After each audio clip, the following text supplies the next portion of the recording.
evo nas drugu godinu zaredom ovdje u Novom Vinodolskom, gdje dolaze djeca iz nama najdražih mjesta koja su pretrpjela određenu havariju ili određenim problemima.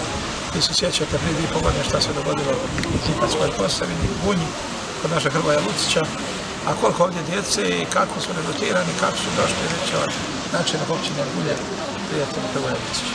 A ja sam sretan kao gradonačelnik zajedno sa predsjednikom odnosno direktorom ravnateljem Crvenog križa grada Zagreba, u sklopu kojega je ovaj objekt u Novom Vinodolskom, možemo biti dobri domaćini. A sve to što znači za Županjsku Posavinu i našu Gunju reći od prijatelj naše općine Gunje.